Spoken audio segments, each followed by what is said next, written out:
വെള്ളിവില കുതിച്ചുയർന്നു.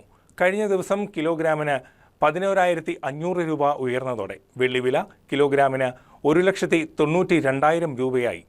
114% വർധനവ്.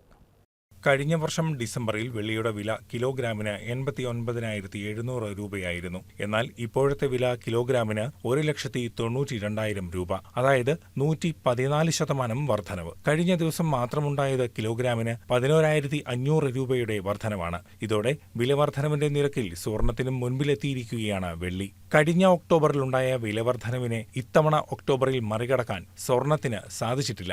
ഈ വർഷത്തെ വിലവർധന ഏതാണ്ട് 65%. അതേസമയം വെള്ളിവില ദിവസവും റെക്കോർഡുകൾ പുതുക്കുകയാണ്. വിലവർധനവിന് ചില പ്രത്യേക കാരണങ്ങളുമുണ്ട്. വ്യാവസായിക മേഖലയിൽ ഡിമാൻഡ് കുതിച്ചുയർന്നതാണ് ഒരു കാരണം. ഇലക്ട്രിക് കാറുകളുടെ നിർമ്മാണത്തിന് ഏറ്റവും അനിവാര്യ ഘടകമായി മാറിയിരിക്കുന്നത് വെള്ളിയാണ്. 5G സിഗ്നലുകളുടെ ഉപയോഗത്തിന് അനുയോജ്യമായ മൊബൈൽ ഫോൺ നിർമ്മാണം, ആരോഗ്യമേഖലയിൽ ഇംപ്ലാന്റുകളുടെ നിർമ്മാണം തുടങ്ങിയവ വിലവർധനവിനുള്ള മറ്റു കാരണങ്ങളാണ്. ഇത്തരം കാരണങ്ങൾ കൊണ്ട് തന്നെ നിക്ഷേപകർ ധാരാളമായി മുതൽ മുടക്കുന്നു. വെള്ളിവിലയിൽ തുടർന്നും വർധനവ് തന്നെയാണ് ഉണ്ടാവുക എന്നതാണ് വിദഗ്ധരുടെ അഭിപ്രായം. വെള്ളി റിന്യൂവബിൾ എനർജി സോഴ്സസും പിന്നെ ഇലക്ട്രോണിക്സ് ഐറ്റംസും പിന്നെ ഇലക്ട്രിക് കാറുകളും അവിടെ നമ്മൾ വെള്ളി യൂസ് ചെയ്യുന്നുണ്ട്. അപ്പോൾ അതിനനുസരിച്ച് അതിൻ്റെ ഡിമാൻഡ് കൂടുന്നതുകൊണ്ട് വെള്ളിയുടെ വില കൂടുന്നുണ്ട്. പിന്നെ നമ്മുടെ ഇങ്ങോട്ട് ഇമ്പോർട്ട് ചെയ്യുന്ന എല്ലാ വെള്ളിയുടെയും അത് കണക്ക് കൂട്ടുന്ന $US ബേസിലാണ്.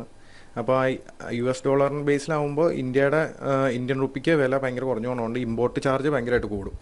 അപ്പോൾ അതിനോടനുബന്ധിച്ച് വെള്ളിയുടെ വിലയും കൂടും. അങ്ങനെയാണ് വെള്ളിയുടെ വില കുറച്ചുകൂടെ കൂടുന്നത്, ഡിമാൻഡ് കൂടുതലുള്ളതുകൊണ്ട്. News desk KCB news.